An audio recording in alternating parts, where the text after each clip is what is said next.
there, very good evening and welcome to the news tonight here on Sabha TV, where we get you the day's top stories from India and across the world. I'm Tracy Shilshi and here are the headlines. India keeps the pressure on Pakistan to act against terrorists, says the state cannot escape responsibility, finds support from the United States. Situation continues to be tense in Kashmir as curfew is reimposed in several areas. Centre tries to calm the situation, saying that it will take all possible steps to bring peace to the valley.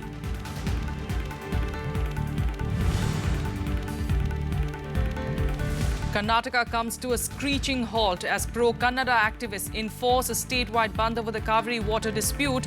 Chief Minister Siddaramaiah seeks the PM's intervention to resolve the impasse. North Korea continues to defy international sanctions and goes a step further, conducts a fifth nuclear test more powerful than the Hiroshima bomb. And Serena Williams is stunned in the US Open semi-final by 10-seeded Carolina Pliskova, also loses the #1 spot to Germany's Angelique Kerber. Our top story, India and the US continue to step up pressure on Pakistan to act against terrorists acting from its soil, hinting that it cannot wish away its responsibility. Both India and the US urge Pakistan to continuously work towards wiping out terrorism. Here's a report. India continues to keep up the pressure on Pakistan over its support to terrorism.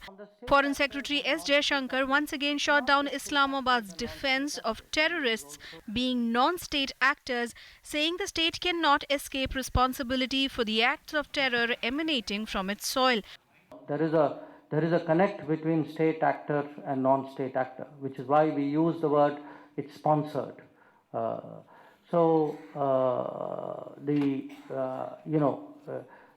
The state cannot escape responsibility by saying it's non-state.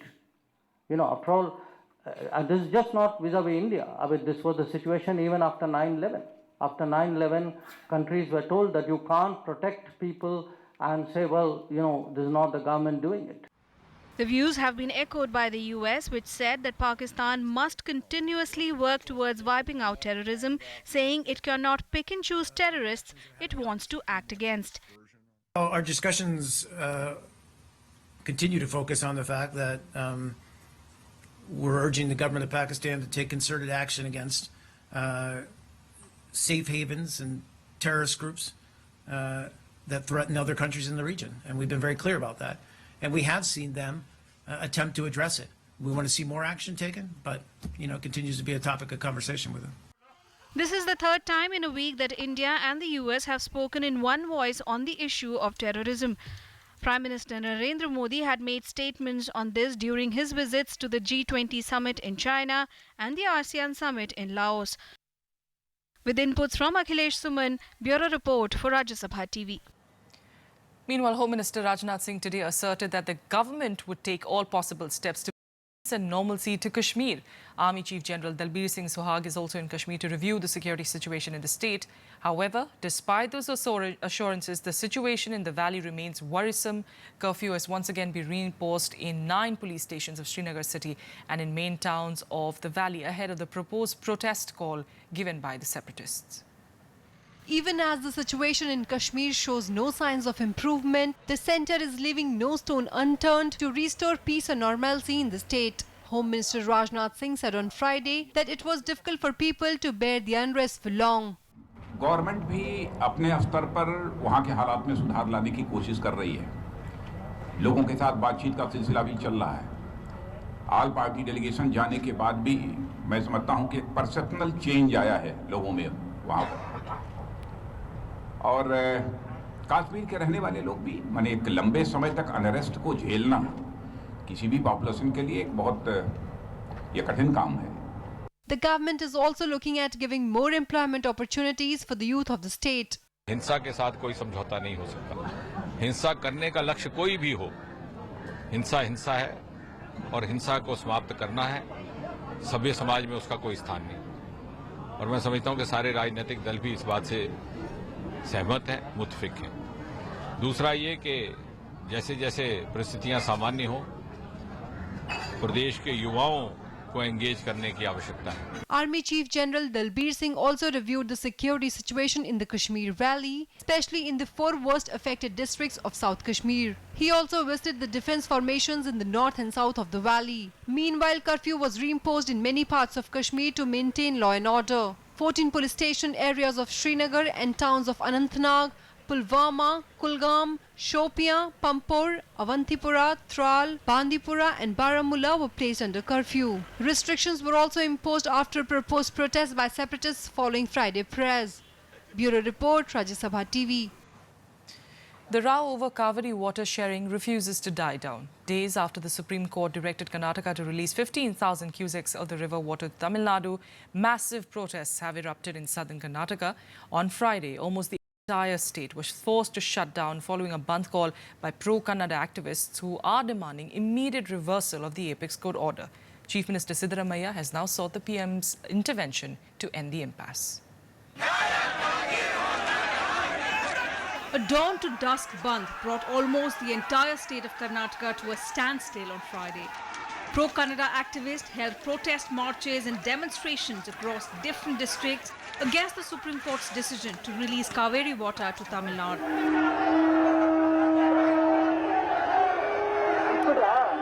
केंद्र सरकार और supreme court जो इधर कर्नाटक की सरकार है जब भी देखा गया तो कर्नाटक फार्मर को जब भी अन्याय करते आ रहा है इस तरीके से हम लोगों ने आज पूरा दिन कर्नाटक बंद कर रहे हैं फिर पानी छोड़ने का रोकेगा तो अच्छी बात है नहीं तो हम लोग ಹರ್ತಾಳ ಅವರು ಕಂಟಿನ್ಯೂ ಕರೆಂಗೆ 10 ವರ್ಷ ಅವರು ಬಂದೋಗಿದ್ರೆ ಆ ಕೋಪಕ್ಕೆ ಹಾಕಿ ಅನ್ಯಾಯವಾಗಿ ಕನ್ನಡಿಗರನ್ನ ಹುರಿಸಕ್ಕೋಸ್ಕರ ಕನ್ನಡಿಗರ ಹಕ್ಕನ್ನ ಕಿತ್ಕೊಳ್ಳಕ್ಕೆ ಹೋಗೋದಕ್ಕೋಸ್ಕರ ಕಾವೇರಿಯ ನೀರಿನ ಪರವಾಗಿ ನಮ್ಮ ಮುಂದೆ ರಿವೆಂಜ್ ತಗೋತಿದ್ದಾರೆ ಆದ್ರೆ ಅವರಿಗಿರೋ ಅಂತ ಹಕ್ಕೆ ನಮಗೂ ಇದೆ. In capital Bengaluru, normal life was completely thrown out of gear. All schools, colleges and businesses remained closed. Transport services were severely hit as state-run buses stayed off roads, even as auto rickshaw and cab unions lent their support to the bandh. Metro services in the IT hub were also halted. Elaborate security arrangements were made to prevent any untoward incident as well as damage to public property. To ensure that nothing untoward takes place in the procession, we have made elaborate police arrangements. Armed police has been put and as well as central police has been deployed for this procession. The bandh found support in many parts of the state. In Mandya, the epicenter of the Kaveri protest, agitators once again blocked the Bengaluru-Mysuru highway. Opposition parties BJP and JDS also lent their support to the bandh, accusing the government of not doing enough for its own farmers. He is not bothered about what are the problems faced by Karnataka farmers or any individuals. He is not bothered about. He is simply wasting his time. He wanted to complete as a chief minister for 5 years without doing anything to the Karnataka. In the all-party meeting also, we suggested that immediately approach the Supreme Court, immediately file review petition or remodification petition before the Supreme Court and elicit all the status of the water problem of the Karnataka Kaveri Basin. Here, if you see the order of the Supreme Court, there is no mention serious situation of the Karnataka. Chief Minister Siddaramaiah appealed to the people to maintain peace and calm while stating that his government was filing a review petition in the apex court. This has been happened earlier also, but this year also, this time also we have complied with the orders and we are filing a petition on Monday most likely for modification of the order. The multiple protests started on Monday when the Supreme Court directed Karnataka to release 15,000 cusecs of Kaveri water to Tamil Nadu for 10 days to address the plight of farmers there. The state government's compliance to the order further snowballed the protests.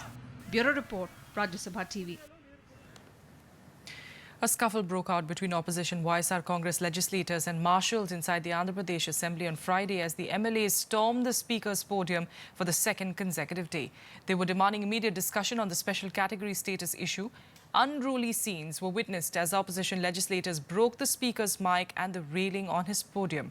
The Speaker admonished the MLAs and the marshals before adjourning the proceedings briefly as opposition protests grew. Meanwhile, Andhra Pradesh BJP leaders also met Finance Minister Arun Jaitley to discuss the issue. Jaitley defended the union government's decision to give financial aid to the state instead of special status. Of course, there is jubilation in the state BJP because for the first time in history, any state in the country has got such a large assistance from the central government. And in spirit, we have supported every commitment which was made to the state of Andhra Pradesh. And if all the assistance which we are going to give is implemented, I'm sure there is a great future in the development of Andhra Pradesh which is going to take place. Financially, we are having a problem. For the last 2.5 years, we are suffering. Our income is less compared to our expenditure. In South India, we are very, I can say, per capita income-wise, even wealth creation, even revenue generation for the governments is the lowest. Taking into consideration all these things, I am requesting Government of India from the beginning. One is Bifurcation Act provision and also promises made by the then Prime Minister on the floor of the Rajya Sabha. Congress Vice President Rahul Gandhi, who is currently on a visit to poll-bound UP, visited Ayodhya on Friday. He offered prayers at the Hanuman Garhi temple, becoming the first member of the Nehru-Gandhi family to visit Ayodhya since the demolition of the disputed structure in 1992. Rahul's visit to Ayodhya is being seen as a move to woo Hindu votes ahead of the elections in Uttar Pradesh next year. Rahul then moved on to his roadshow in Faizabad. NREGA चलाने में तकरीबन 35,000 करोड़ साल के लगते थे। नरेगा से लाखों लोगों का फायदा होता है। नरेंद्र मोदी जी ने 3 नरेगा का पैसा, 3 साल का नरेगा का पैसा कर्जा माफ किया है, मगर वो किसान का नहीं है, वो मजदूर का नहीं है, वो गरीब का नहीं है, वो हिंदुस्तान के सबसे बड़े 10 उद्योगपतियों का है, जिसके पास हजारों करोड़ रुपए हैं, उसका उन्होंने 1,10,000 करोड़ कर्जा माफ किया है। In other news, any Indian can now nominate achievers for the prestigious Padma Awards. For the first time, the Government of India has thrown open the nomination process to the general public. The step was taken in order to make the awards transparent and curb the crony culture of influence and lobbying. Nominations can be made online, but the nominators would be required to furnish their Aadhaar details for authenticity and accountability.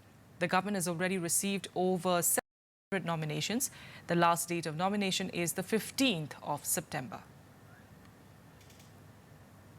With that, let's take you through what else made news across the country today in Nationwide. The Enforcement Directorate has registered a case of money laundering against former Haryana Chief Minister Bhupinder Singh Hooda for alleged financial irregularities in the acquisition of land. The case pertains to acquisition in Manesar, where farmers are said to have been cheated of over 1,500 crore rupees. The case has been made under the provisions of the Prevention of Money Laundering Act. The Supreme Court has sought the centre's reply on 6 appeals which were filed by the Aam Aadmi Party government against the High Court order. The Delhi government has challenged the order that stated that the Lieutenant Governor was the administrative head of the national capital. The Apex Court has granted, in fact, 6 weeks for the centre to respond.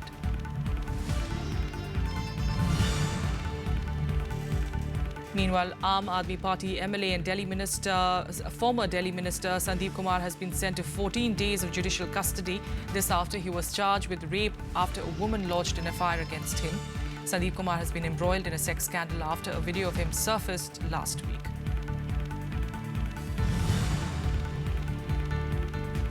Vijay Mallya has informed a Delhi court that he wishes to return to India but is unable to as his passport has been revoked by Indian authorities.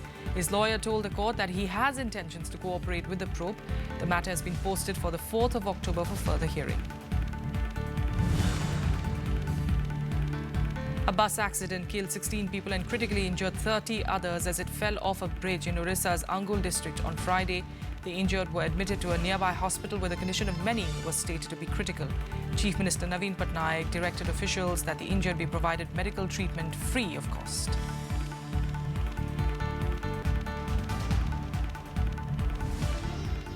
With that, a quick break here. We'll be back with more news in a bit. Stay with us.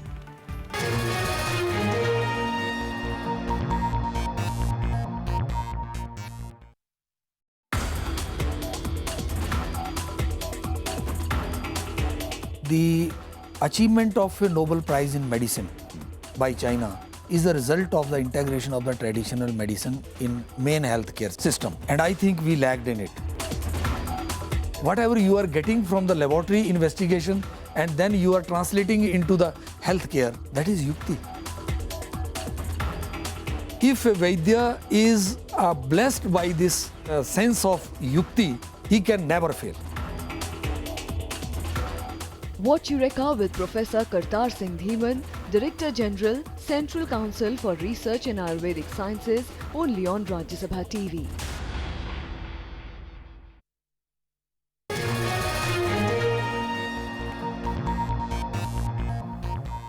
Welcome back. Let's get to international news now. In fact, the big international story, a defiant North Korea today claimed to have conducted its fifth and potentially the most powerful nuclear test, successfully testing a nuclear warhead. Its state media says that the warhead can now be mounted on ballistic missiles and would enable the country to produce a variety of smaller, diversified nuclear warheads of higher strike power. The news sparked global outrage, of course, with countries warning Pyongyang of serious consequences.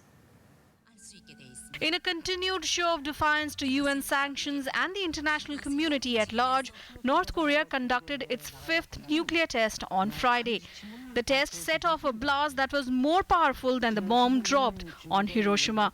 With this test, the North claims to have mastered the ability to mount a warhead on a ballistic missile. 핵탄두 폭발 시험이 성과적으로 진행된 것과 관련하여 조선노동당 중앙위원회는 북부 핵시험장에 우리 핵과학자 기술자들에게 뜨거운 축하를 보내어 왔다. 5.04란 규모는 4차는 4.8 정도 됩니다. 그래서 그 강도를 보면 약 2배 크기 에너지, 4차보다 그 정도 에너지를 크기를 갖고 있습니다. 그렇게 보면 그 히로시마 원폭보다는 약간 규모가 적은 그런 규모로 분석을 하고 있습니다. World leaders were quick to condemn the latest test. South Korean President Park Geun-hye said North Korean leader Kim Jong-un was showing maniacal recklessness, while US President Barack Obama warned the test would be met with serious consequences. I talked this morning with Foreign Ministers Kishida and Yoon, and we had a serious conversation about it. Obviously, Japan and South Korea particularly are deeply concerned because of the neighborhood, but I think it's fair to say that China, Russia, the United States, everybody shares concern. We're very much concerned, and the resolutions of the Security Council must be implemented, and we will send this message very strongly. 北朝鮮が核実験を強行したこと、これは北朝鮮が大量破壊兵器の運搬手段となりうるミサイル能力を増強していることと合わせて考えれば 북한이 또다시 자행한 핵실험에 대해 절대 용납하지 않을 것이며 이미 경고한 대로 북한이 핵을 포기하도록 가용한 모든 조치를 취할 것입니다.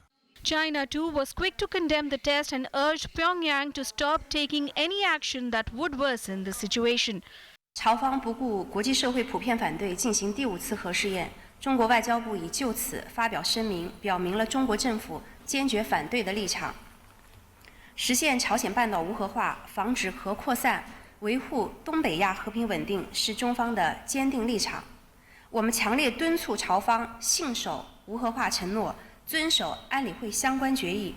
North Korea says the test proves it is capable of mounting a nuclear warhead on a medium-range ballistic missile. However, its claims of being able to miniaturize a nuclear warhead have never been independently verified.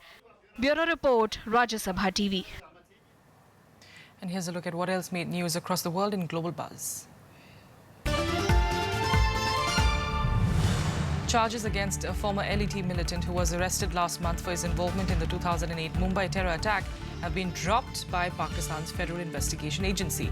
No allegation could reportedly be proven against him.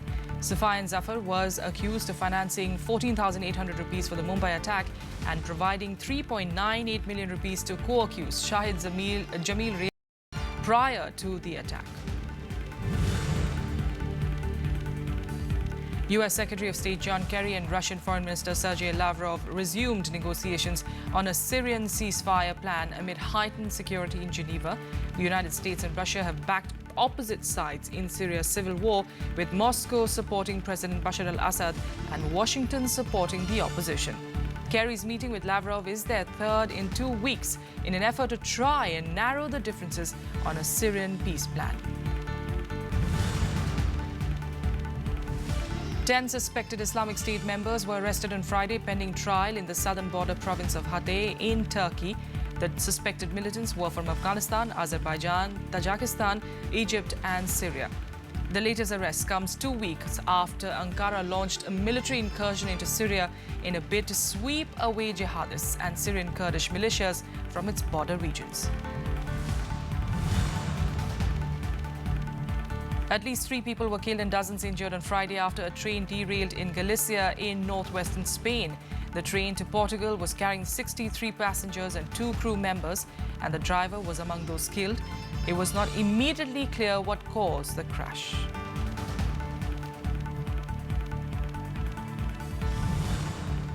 With a quick break here, up next, sports and some interesting developments in the US Open.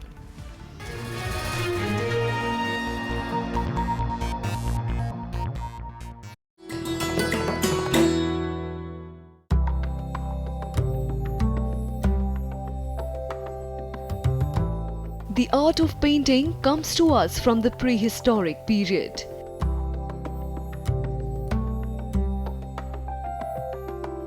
Paintings are also a valuable source of information about their age. Like this depiction of the wedding procession of Dara Shikoh. The eldest son of Mughal Emperor Shah Jahan had a Mughal wedding with distinctive Indian elements. Like the veil he wears to the pomp and show of the Bharat in Hindu weddings.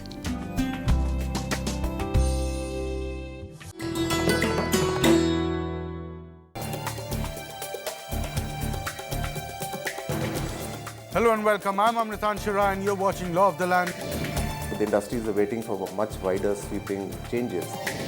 Even 8 hours working is detrimental to the health and existence of a worker. But particularly the large sectors, they are the beneficiary.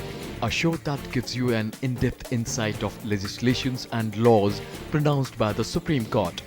Watch Law of the Land on Rajya Sabha television.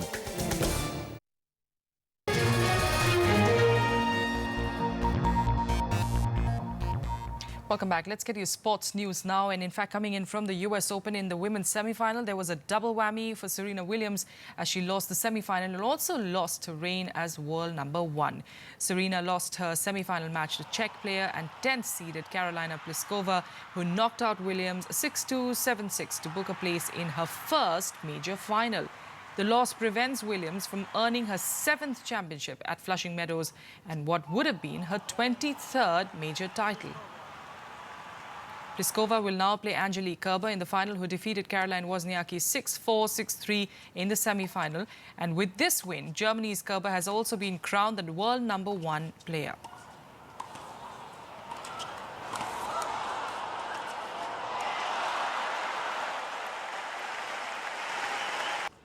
Yeah, it's a great day. I mean, I was trying, to play and focusing on this match because I know that Caro is a great player and it's always tough to play against her. And I mean, to be here in the final for the first time, that means a lot. And I mean, to be #1 in the world, I mean, it sounds amazing. I mean, thank you guys. Thank you for the support. And here's a look at what else made news across the world of sports in SportsBeat. Powerlifter Farman Basha missed out on a bronze medal after finishing 4th in the men's 49-kilogram category at the Rio Paralympic Games. The 42-year-old briefly raised hopes of securing a medal when he successfully lifted 140 kilograms in his first attempt, but subsequently missed on his second and third attempts at 150 and 155 kilograms respectively. India have sent their largest ever contingent for the Rio Paralympics, with a total of 19 athletes competing for honours. A member of the Belarus Paralympics delegation was banned from the 2016 Games for holding up a Russian flag during the opening ceremony. Andrei Fomochkin, director of the Republican Center for Olympic Training for Athletics in Belarus, has not said why he carried the Russian flag. The International Paralympics Committee, however, said that it was a political protest.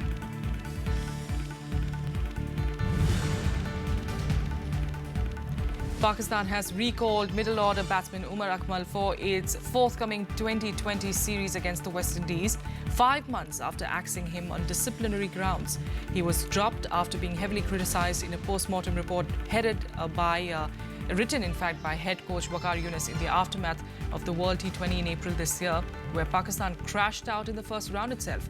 He was recalled after he assured the PCB that he would mend his ways.